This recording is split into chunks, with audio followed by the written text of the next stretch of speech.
Saudara-saudari sekalian yang terkasih dan dikasihi oleh Tuhan, melalui Injil hari ini, kita dapat menemukan tindakan Allah yang sungguh-sungguh luar biasa. Orang yang sakit disembuhkan, danau yang mengamuk ditenangkan, setan yang merasuki ditundukkan. Kuasa Yesus menjangkau semua lini kehidupan. Allah tidak berhenti mengasihi dengan mengambil tindakan nyata agar manusia menjadi selamat. Oleh karena itu, marilah kita merenungkan yang berkaitan dengan kerasukan setan ini dalam 3 poin berikut. Yang pertama, merasuki. Injil hari ini bercerita tentang orang yang kerasukan setan. Maka pertanyaannya adalah, siapa dari antara kalian semua yang pernah melihat setan? Ada? Silahkan angkat tangan. Ini yang baju biru-biru ini pernah lihat setan enggak ini? Enggak pernah ya. Karena banyak orang yang enggak pernah melihat setan, saya akan mengajari Anda untuk bisa melihat setan. Caranya gampang. Nanti sampai pulang ke rumah, Anda ambil cermin. Ambillah cermin yang paling besar.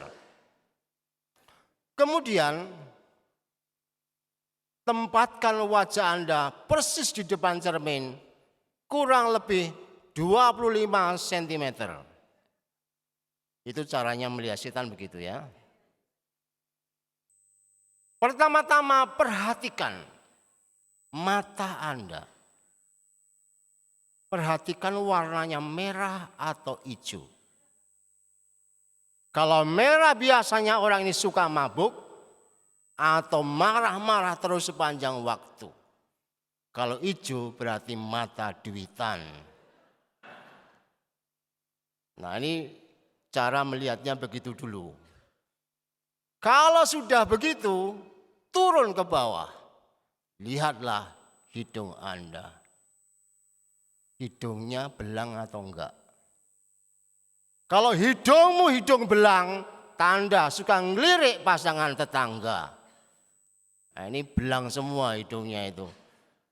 Biasa mencium suami dan istrinya masih pengen mencium tetangganya. Nah, ini jelas hidungmu belang atau enggak. Nanti dilihat. Kalau belang berarti setan itu mulai kelihatan. Kalau sudah begitu, sudah melihat matanya merah atau hijau, sudah melihat hidungnya belang atau enggak, turun ke bawah lagi. Lihat mulutmu.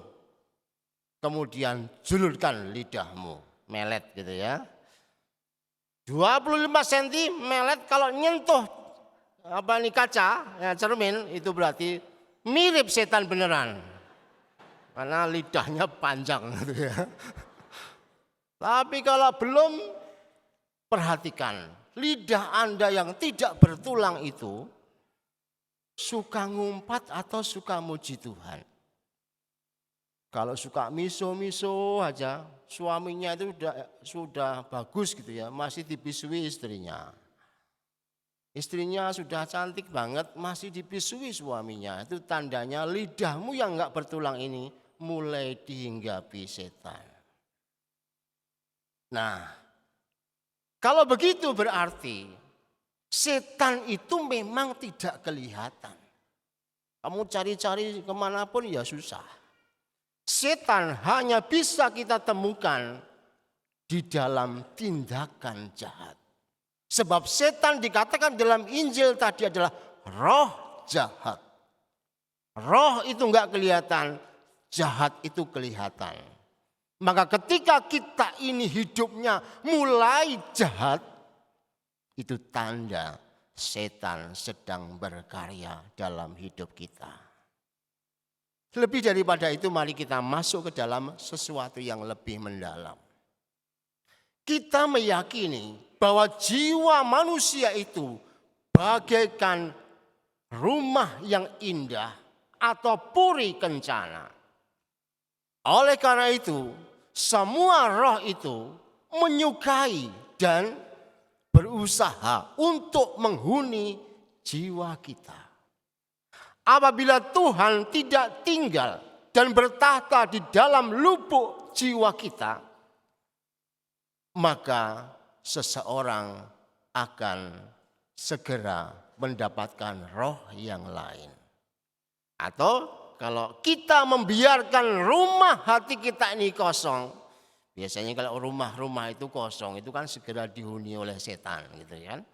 Maka kalau rumah hati kita ini kita biarkan kosong, maka roh jahat itu akan masuk dan merajai hidup kita. Dengan demikian kesimpulannya, tanpa Allah hadir di dalam jiwa kita, maka jiwa manusia yang indah itu pada dasarnya akan segera dirasuki setan.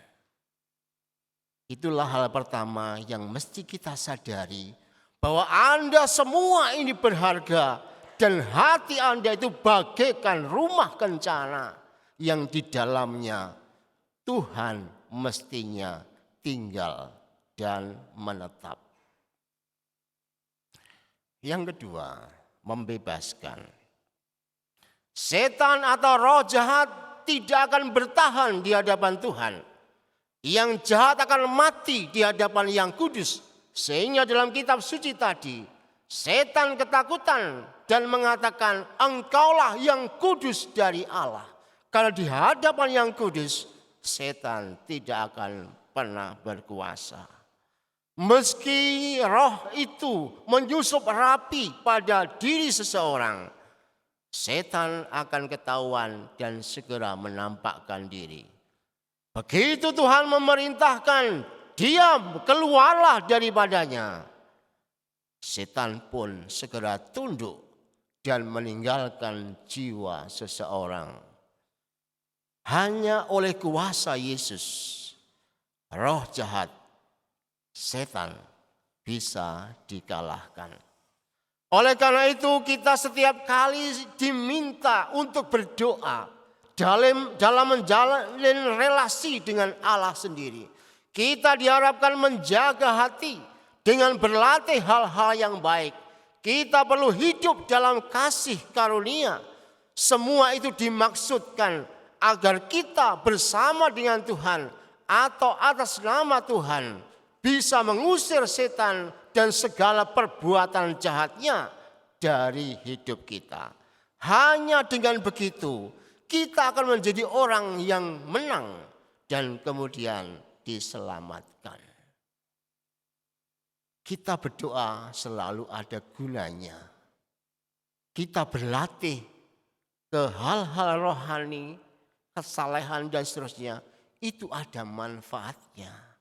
Kita semua menjaga hati, kemudian hidup dalam penuh kasih, itu sungguh-sungguh bermanfaat bagi kehidupan kita. Supaya Tuhan itu bisa pelan-pelan memasuki ruang hati kita, sehingga dengannya kita akan bisa dimenangkan. Yang ketiga, mengagumi. Pada akhir Injil hari ini, kita menemukan orang-orang yang mengagumi tindakan Tuhan. Dia tidak sekadar berkata-kata untuk meneguhkan orang, tetapi penuh dengan kuasa, agar manusia sungguh-sungguh dibebaskan dari kuasa kejahatan dan diselamatkan untuk bisa memasuki kerajaan Allah. Mereka kagum dan lantas mengimani Tuhan sebagai yang kudus dari Allah. Apa makna yang bisa kita petik di sini? Kita mesti sadar, setan selalu mengincar rumah hati kita. Sebab tadi kita melihat bahwa rumah hati kita itu bagaikan puri kencana yang indah. Maka semuanya ingin masuk ke dalamnya. Kalau kosong, setan akan segera menguasai. Tuhan tahu bahwa kita ini lemah dan mudah patah. Maka Dia berkenan untuk masuk ke dalam hati kita. Kehadiran Tuhan itu akan bisa secara konsisten, terus-menerus menetap dalam hati kita apabila kita membina rasa kagum kepada Allah. Oleh karena itu, rawatlah iman yang telah Tuhan anugerahkan pada diri Anda masing-masing dan selalu kagumi Tuhan dalam hidupmu. Jangan biarkan keraguan-raguan itu mulai menggelayuti pikiran dan hati Anda. Sebab oleh rasa kagum yang terus-menerus kita tempatkan, maka kita akan dimudahkan memiliki iman yang kuat dan terus membiarkan Tuhan bertahan serta bertahta dalam hati kita secara konsisten. Kalau tidak, maka kita akan mudah digoyahkan sehingga dengan demikian akan segera digantikan oleh setan. Kagumilah Tuhan yang begitu mencintai hidup Anda ini sekarang dan selamanya. Amin.